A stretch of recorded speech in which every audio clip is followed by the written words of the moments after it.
Magandang araw po sa inyong lahat. Ako po si Lian Arshan at kami po ay kapangkat 8. Narito po kami upang ipresenta ang aming pananaliksik at simulan natin sa research gap na mula sa naimentaryong pananaliksik, Angel Rosero.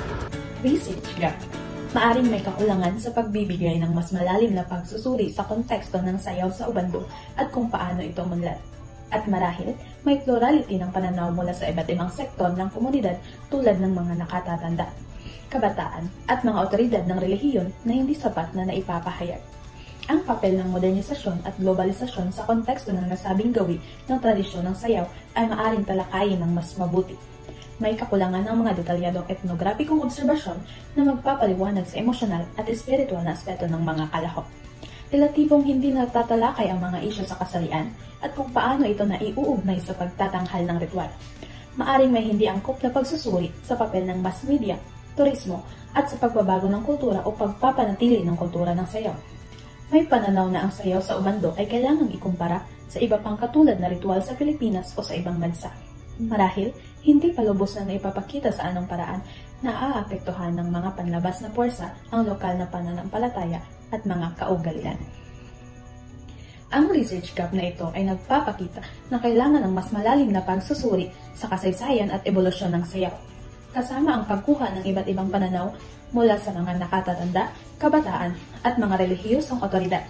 Mahalaga ring suriin ang epekto ng modernisasyon at globalisasyon sa tradisyon, at bigyang pansin ang karanasan ng mga kalahok, ang papel ng kasarian, at ang impluwensya ng mass media at turismo. Ang pagtutok sa mga ito ay makatutulong upang mas mauunawaan ang kultura at kahalagahan ng sayaw sa ubando. Ang napiling tema na ang epekto ng modernasyon at globalisasyon sa tradisyon ng sayaw sa ubando ay mahalaga, sapagkat ang ubando ay tanyag sa mga tradisyon na sayaw, lalo na ang ubando fertility rites. Sa pag-unlad ng modernasyon at globalisasyon, maaaring mangyari ang makabuluhang pagbabago sa mga lokal na kagalian at may kakulangan sa mga pananaliksik na nagsusuri sa tuwirang epekto nito sa konteksto ng ubando.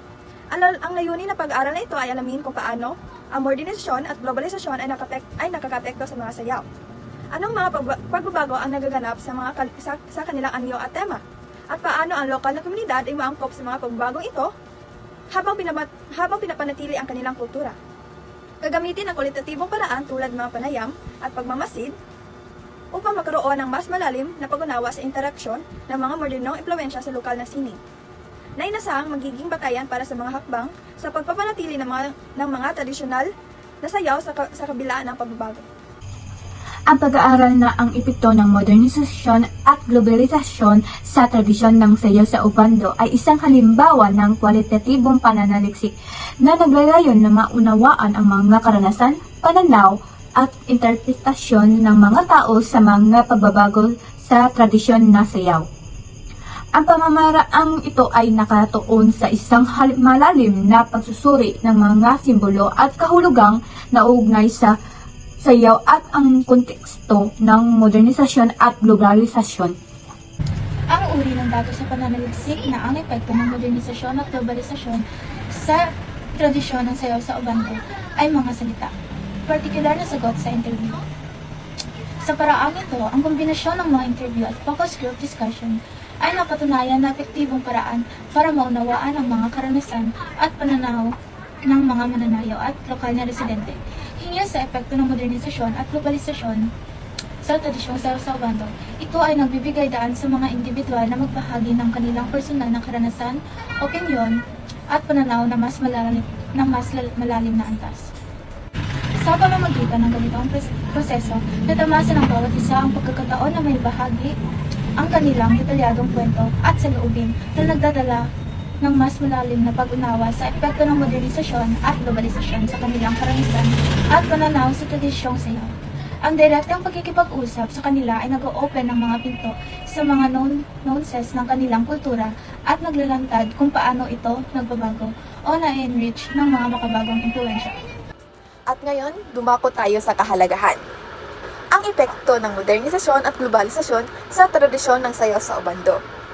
Ito po ay pagtulong ng teknolohiya at modernong media na naitala at naibabahagi ang sayaw sa ubando sa mas malawak na audience, na kung saan ang mga video, dokumentaryo at online na impormasyon ay tumutulong sa pagpapanatili ng tradisyon sa kabila ng pagbabago ng panahon. At sa globalisasyon naman ay napapansin ang kultura ng ubando sa ibang bansa. Ang tradisyonal na sayaw ay maaaring maging bahagi ng mga pandaigdig, festival, at pagtatanghal na nagdadala ng karangalan at pagkilanlan sa mga Pilipino. Ang modernisasyon ng mga infrastruktura at promosyon ng turismo ay nagdudulot ng mas maraming bisita sa Obando tuwing piyesta. Ang pagdami ng turista ay nagbibigay ng oportunidad para sa mga lokal na negosyo at ekonomiya. Ngunit, mahalaga rin na malalaman natin ang kahalagahan ng negatibong epekto ng modernisasyon at globalisasyon sa tradisyon ng sayaw sa Obando. Ito ay hindi na pinapahalagahan ang kanilang tradisyon dahil sa pagbabago ng panahon na naging moderno na ang paligid. Ito rin ay ang pag-unti-unting paglimot sa orihinal na tradisyon ng sayaw sa Obando dahil sa impluensya ng modernong kultura. Maaaring magbabago ang mga damit, musika at galaw ng sayaw upang maging mas kaakit-akit o naaayon sa panlasa o makabagong panahon. Sa pagtatapos, ang tradisyon ng sayaw sa Obando ay bahagi ng ating pagkilanlan bilang isang Pilipino. Bagamat may mga hamon na dulot ng modernisasyon, naniniwala kaming posible itong mapanatili kung magtutulungan ang lahat ng sektor. Muli, ako si Lian Arshan, grade 11, STEM 32, ikapangkat 8. Maraming salamat po.